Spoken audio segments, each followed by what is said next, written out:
fait connaître, disons, aux yeux du grand public et où j'ai réalisé mon rêve en fait, d'être un joueur de Ligue 1. Au Mans, on me disait que j'avais toutes les qualités d'un attaquant moderne. Je me considérais comme un joueur assez complet. Dans ma carrière, j'ai marqué, dans toutes les positions, j'ai quand même réussi à marquer des buts. Je n'étais pas quelqu'un qui parlait pour parler. Daniel Cousin face au Muciste, épisode 4. Daniel, t'es né au Gabon, t'as grandi à Marseille, mais c'est au Mans que tu vas te révéler au monde du football. Quelle place a encore le MUC 72 dans ton cœur aujourd'hui? Une grande place dans mon cœur parce que c'est un club qui m'a permis de me faire connaître. Et on a aussi effectué la première montée historique du club, donc c'est des faits marquants très importants dans une carrière d'un footballeur. Et j'ai rencontré aussi de super joueurs et de super dirigeants, donc c'est que des bons souvenirs. Finalement, c'est un destin incroyable de se dire qu'un petit gamin de Libreville arrive au Mans en Sarthe et perce en Sarthe. Oui, bon, je suis né à Libreville au Gabon, mais j'ai pratiquement pas connu le Gabon parce qu'on s'est installé à Marseille, j'avais 3 ans. Donc je connais beaucoup plus Marseille que le Gabon, mais c'est vrai qu'en général, pour un gars du Sud, se retrouver dans la Sarthe, mais il y a pas mal de sudistes qui sont passés. Il y a beaucoup plus de Parisiens, mais il y a pas mal de gars du Sud qui sont passés par le Mans aussi. Dans ta carrière, tu as beaucoup joué dans des clubs du Sud, tu as évolué à Martigues notamment, et c'est là-bas qu'Alain Pascalou, le recruteur du Mans, te repère déjà. Est-ce qu'à cette époque-là, quand tu joues à Martigues, tu es au courant qu'Alain Pascalou, recruteur en chef du Mans, te suit? J'étais au courant via mon agent, mais j'aurais aimé rejoindre plus tôt le club, mais je pense que c'est sur l'aspect financier que ça ne s'est pas fait. Donc du coup j'ai atterri à Niort, qui a été une expérience un peu difficile parce que je suis arrivé, je me suis blessé, j'ai eu une grave blessure. Mais j'étais déjà au courant que le Mans était intéressé par moi. Et malheureusement, ça s'est fait 2 ans après mon premier contrat pro. Et à cette époque-là, ça représente quoi pour un joueur de se dire que le Mans s'intéresse à lui? Déjà, moi j'avais un rêve quand j'étais jeune, c'est d'être professionnel de football, de faire de ma passion mon métier. Donc après, quand on est sollicité, c'est la récompense du travail en fait. J'étais fier de moi, j'étais fier j'étais content pour mon père aussi, parce que mon père a fait beaucoup de sacrifices pour que je puisse être dans les meilleures conditions pour jouer au foot. Donc c'est une récompense et c'est une fierté. Tu parles d'aspect financier. Qu'est-ce qui a bloqué justement sur cette première offensive du Mans sur toi? En fait, c'était qu'ils n'avaient pas les moyens de racheter mon contrat à Martigues. Tu étais déjà très cher? Non, je n'étais pas très cher, mais c'est pas un club non plus très riche, Le Mans à l'époque surtout. Et puis Niort, ils avaient vendu Louis Ndoula, vous vous rappelez? Ils avaient vendu Peggy à Strasbourg, donc ils avaient récupéré un peu d'argent, donc ils ont pu racheter mon contrat, chose que le Mans n'a pas pu faire. Justement, tu parles de Niort, là-bas ça se passe pas très bien, comme tu disais, grave blessure. Alain Pascalou est toujours derrière toi, comment ça se passe avec lui? Il t'appelle tous les jours, raconte-nous. Non, en fait, il était très ami avec mes agents. Je connaissais bien, c'était des Parisiens. C'était des gens de la région parisienne, ils se connaissaient très bien. Et donc Alain, il voyait un potentiel en moi qui n'était pas forcément bien exploité à Niort. Donc c'est pour ça qu'il n'a pas, entre parenthèses, lâché l'affaire. Et puis il y a eu un concours de circonstances aussi où Didier Drogba, Didier se blesse, match amical contre le Havre, il se blesse à la cheville. Donc Alain il a sauté sur l'occasion, il a dit bon, c'est à peu près le même profil, on va le prendre. Donc ils ont réussi à faire l'effort financier pour me récupérer. C'est ça qui change tout justement, c'est la blessure de Drogba, parce qu'à l'époque on a rencontré Alain Pascalou, il nous disait que Marc Westerlo te voulait pas vraiment. Cousin, ça a duré 2 mois. Marc Westerlo ne voulait pas le prendre. Et puis il a fallu que la blessure de Didier Drogba en match amical intervienne, et là Marc il a lâché quoi. Comment ça s'est passé quand tu es arrivé avec lui justement, avec Marc Westerlo? Ça s'est très bien passé. Déjà je suis arrivé, j'avais pas de préparation.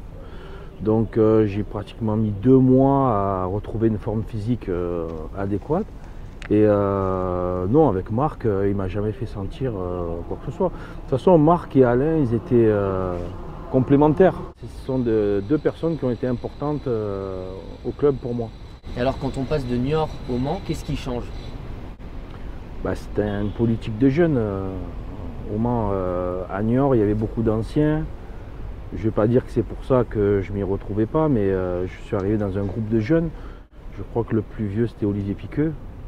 Il y avait aussi Pédémas, mais bon, sur un effectif de 20 joueurs, il n'y en avait pas beaucoup, c'était que des jeunes. Le Mans, il misait vraiment sur le centre de formation. Il y avait une vraie politique de jeunes et moi, ça m'a fait du bien. D'un côté, Alain Pascalou te veut, et toi aussi de l'autre côté, tu as toujours voulu rejoindre le Mans à cette période-là parce que justement il y a cette politique. Oui, parce que c'était un club, Le Mans, c'était un club de Ligue 2. C'était un club qui faisait partie des meilleurs clubs de Ligue 2, un club stable. Donc moi j'avais envie, parce que aussi mon agent me parlait beaucoup en bien de ce club. Donc j'avais vraiment envie de rejoindre ce club. Après, ça s'est fait en 2000, ça aurait dû se faire avant. Ça s'est fait en 2000, mais bon, voilà. Comment se passe ton intégration quand tu arrives justement? Ça se passe très bien. Voilà, j'ai travaillé seul à un moment donné, parce que comme je vous ai dit, j'étais en retard physiquement. J'avais pas de préparation, donc je faisais plus d'entraînement que les autres. Je partais dans le bois, là, à la Pince-Nardière, courir tout seul. Alain, il était avec son vélo, il me suivait, je m'en rappelle. Ce sont des très beaux souvenirs et voilà, mon intégration, ça s'est super bien passé. Comme je vous ai dit, il y avait des jeunes, donc on était à peu près tous de la même génération avec Bonnard et toute la bande là. Donc tout de suite, ils m'ont super bien accueilli et voilà. Alain Pascalou qu'on a rencontré nous disait que tu la connaissais par cœur, la forêt de la Pince-Nardière, tu Ah confirmes? oui, oui. Mais je l'ai faite tout seul. Je l'ai faite avec les joueurs et Alain me faisait venir l'après-midi tout seul pour courir dans la forêt. Donc je la connais très bien, je connais les raccourcis, je sais comment il faut faire pour tricher aussi. Non mais oui, je la connais bien. Mais je savais que c'était une étape. Parce qu'Alain, il était très proche des joueurs et sur le plan de vue psychologique, il m'a fait énormément de bien parce que j'étais jeune et j'avais quand même besoin de quelqu'un qui me guide, qui me pousse. Justement, qu'est-ce qui t'a appris Alain Pascalou? La rigueur? La rigueur, l'hygiène, surtout l'hygiène de vie, parce que quand on est jeune, on n'est pas forcément au courant de ce qu'a réellement besoin un sportif de haut niveau. Donc, ils ne font pas de cours dans les clubs pour ça.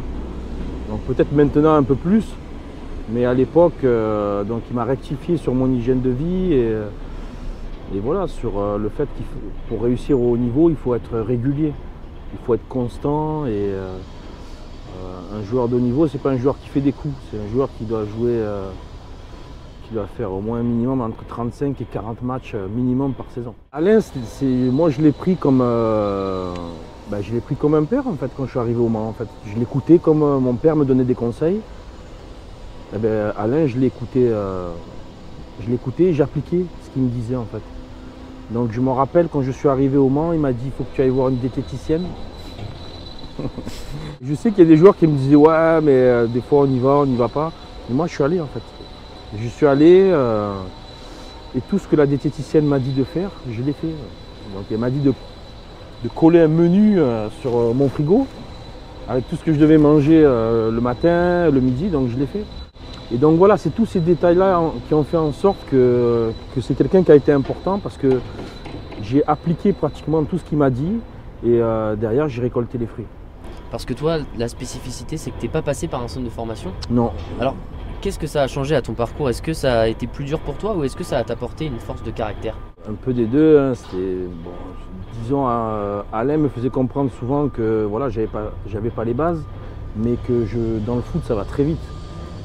Je pouvais rattraper, que j'étais encore jeune. Donc, la force mentale, je l'ai toujours eue parce que depuis mon plus jeune âge, j'étais déterminé à devenir professionnel. Voilà, parce que déjà mon père était un grand passionné de foot, donc j'avais envie aussi de le récompenser et j'avais cette force-là, cette persévérance pour atteindre mes objectifs. Tu parlais de Didier Drogba tout à l'heure. Ouais. Il va pas rester blessé indéfiniment, il revient.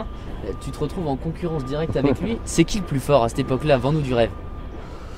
Bah, disons que Didier, je pense qu'au Mans, il avait d'énormes qualités, un potentiel, mais je pense qu'il n'en avait pas pris conscience. Voilà. Je pense qu'il n'en avait pas pris conscience. On le voyait faire des choses à l'entraînement qu'il n'arrivait pas forcément à reproduire en match. T'as compris plus vite que lui peut-être le monde professionnel?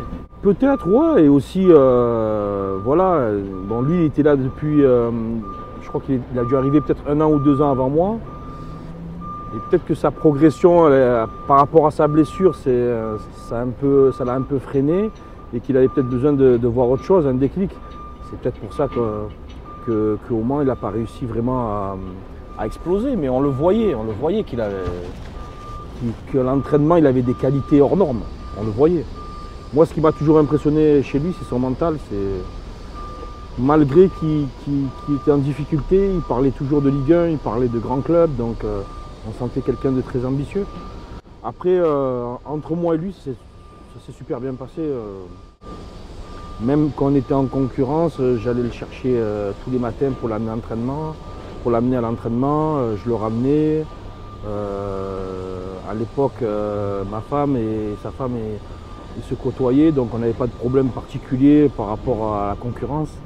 Donc on s'entendait, même jusqu'à présent, on s'entend super bien. Donc, mais ça reste quelqu'un qui a été important parce qu'il m'a surmotivé, parce que c'est clair, quand on a un mec comme ça, on se dit on a envie de jouer, on n'a pas envie de perdre sa place. Tu étais proche de lui dans la vie et aussi un petit peu sur le terrain, vous avez des qualités qui se ressemblent. Similaire, ouais, mais il est un peu plus grand que moi quand même. C'était quoi justement tes qualités à toi? Comment tu décrirais le joueur Daniel Cousin au plus jeune? Ben moi en fait je jouais beaucoup sur ma puissance en fait. Sur ma puissance, j'étais quelqu'un qui secouait pas mal les défenses. J'étais un bon point d'ancrage, mais je me rappelle une fois, Thierry Goudet, au Mans, me disait que j'avais toutes les qualités d'un attaquant moderne, qui était capable de marquer, mais de faire marquer aussi. Capable de défendre, attaquer, donc moi je me considérais comme un joueur assez complet. Assez complet parce que dans ma carrière, bon, sauf du dos, mais j'ai marqué... Dans toutes les positions, j'ai quand même réussi à marquer des buts. Daniel Cousin, c'est peut-être le meilleur joueur de tête qu'a connu le MUC 72. C'était assez incroyable dans les airs. Je sais pas, mais oui, j'avais une très bonne détente. Ouais. J'avais une bonne détente, un bon timing. Et on m'utilisait surtout en Ligue 2. On m'a beaucoup utilisé comme ça, en déviation. Tu as parlé de Marc Westerlop, là tu as parlé de Thierry Goudet. Ouais. Quel entraîneur t'a le plus marqué au Mans? Les deux, ils avaient des qualités différentes, mais les deux m'ont apporté. Je dirais que Westerlop m'a beaucoup plus apporté sur le plan de vue psychologique. C'est quelqu'un en fait, qui rejoue beaucoup sur le relationnel. Voilà, il est proche des joueurs, sur l'aspect psychologique. Il est très fort là-dessus, mais il était complémentaire avec Alain. Par contre, Thierry Goudet, c'était plus la poigne, quoi. Totalement différent, mais en fait, j'ai beaucoup appris des deux. Marc, il m'a autant apporté que Thierry Goudet. Au total, tu vas jouer 140 matchs au MUC. Tu fais partie des meilleurs buteurs de l'histoire du club avec 51 buts. Comment tu expliques ce succès? Est-ce que tu aurais imaginé ça un jour? Ce que je me dis, en fait, c'est que c'est le travail. En fait. C'est le travail parce que, comme on revient sur ce que disait Alain par rapport à la pince nardière, quand j'allais courir tout seul, voilà. C'est un moment, c'est le travail, c'est les sacrifices. C'est dans une carrière, on a la chance de tomber sur les bonnes personnes qui croient en nous. Et donc, moi, le seul mot que je peux dire, c'est le travail. En fait, c'est le travail, c'est le sacrifice et c'est peut-être aussi d'être là au bon endroit, au bon moment. Tu étais un jeune joueur à cette époque du MUC 72. Quel genre de joueur tu étais dans le vestiaire? Ben en fait, ça dépend. J'étais quelqu'un de très réservé, calme, mais je pouvais aussi de temps en temps m'énerver. Mais je pense que de toute façon, dans un sport collectif, des petites confrontations entre joueurs, c'est un peu inévitable. Mais je ne me laissais pas marcher sur les pieds. Et voilà, quand j'étais pas content, je le disais. mais j'étais pas quelqu'un qui parlait pour parler. Tu es parti à Lens en 2004-2005. Dans le même temps, il y a Fulham et Middlesbrough qui te courtisent. Est-ce que c'est Olivier Thomer, ancien Manceau, Oui. passé par Lens, qui t'a convaincu? Oui aussi, et je me suis dit que j'avais envie de connaître, disons, un club un peu plus huppé en France. Et en plus, on jouait l'Europa League. Donc c'est un club qui jouait l'Europa League, c'est un club qui avait un grand vécu. Donc, et Lens, pour moi, c'est un des meilleurs clubs français, hein, même s'ils sont en Ligue 2 encore. Donc j'ai préféré, avant de franchir la Manche, j'ai préféré rester encore quelques années en France. Et ça faisait des étincelles, cousin Thomer, raconte-nous. Oui, on était complémentaires, mais après il est parti, il est arrivé Seldran. Philippe Seldran, c'était... Olivier, c'était plus la puissance dans les espaces, mais et Philippe, c'est quelqu'un qui était très intelligent, et c'était plus la finesse. Et tout de suite, on s'est bien entendu. C'est totalement différent, mais c'est deux joueurs qui ont été importants pour moi au MUC 72. Et alors, petite question piège, tu as joué à Lens et au Mans, qui sont les vrais 100 et or? Bah, les deux. J'ai joué à Martigues aussi, Martigues c'est 100 et or aussi. Donc j'ai fait 3 clubs 100 et or. Après, c'est pas trop comparable parce que à Lens, la quantité de supporters, le stade il est tout en plein. C'est toute la ville qui est au stade à chaque match. Mais Et Bollé, t'as laissé de bons souvenirs aussi? de très bons supporters, ouais, j'ai connu de très bons supporters dans les deux clubs. Hein. Mais ça faisait stade un peu de campagne parce que c'était un petit stade. Ouais. Mais c'était un bon stade. Et par la suite de ta carrière, est-ce que tu as déjà pensé ou déjà eu l'opportunité de revenir au Mans? À un moment donné, j'en avais parlé quand Alain était encore là. Et en fait, Quelle saison? C'était quand Olivier Thomer était revenu, Olivier Thomer. C'était dans cette période-là en fait. Et en fait, Alain n'était pas trop d'accord, mais je lui donne raison, hein, de trop faire revenir les anciens. Je trouvais que c'était pas vraiment une bonne chose.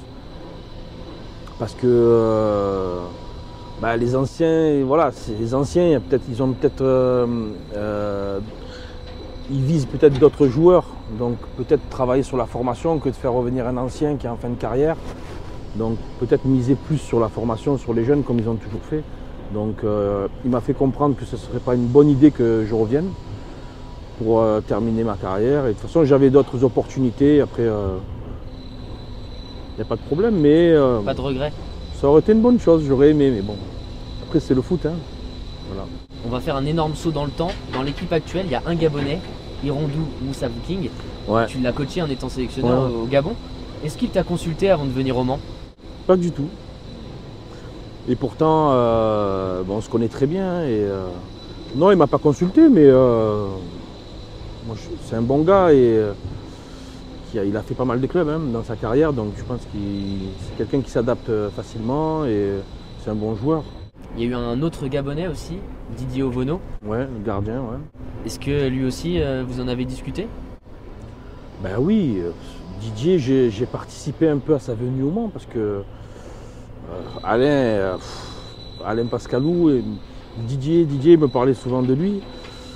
Et c'était à l'époque Alain Giresse, l'entraîneur du Gabon, qui a aussi un peu poussé pour qu'il puisse signer au Mans. Donc on en a beaucoup parlé. Moi je lui ai dit énormément de bien sur le Mans, bien sûr, pour qu'il puisse venir jouer dans ce club. Donc j'ai participé un peu à sa venue au MUC 72.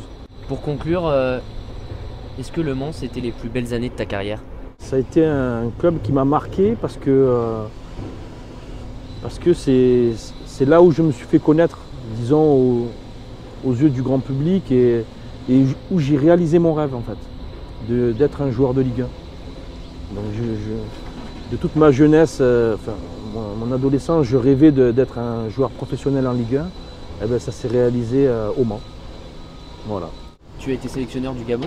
Ouais. Revoir Daniel Cousin un jour dans le staff du Mans, C'est un rêve ou c'est une possibilité? Moi, c'est un rêve, oui. Tu aimerais boucler la boucle? Bah oui, et j'aimerais aussi rendre ce qu'on m'a donné en fait. Tout ce que j'ai pu apprendre au Mans, j'aimerais le transmettre aux jeunes, à la formation, pourquoi pas, ou peut-être les seniors, je sais pas, mais je connais bien la ville, je connais bien le club, donc voilà, pourquoi pas, en tout cas, ça serait un de mes souhaits dans le futur. On a une petite question pour toi, une petite surprise, c'est Frédéric Thomas qui a voulu te laisser un message, je te propose d'écouter. Salut Daniel. J'ai une question. Je t'ai pas vu à côté de David Guetta, t'es plus DJ? Ah ouais, c'est vrai. Allez, bise. Oui, c'est vrai que je suis très passionné par la musique. Et donc... Quel genre de musique?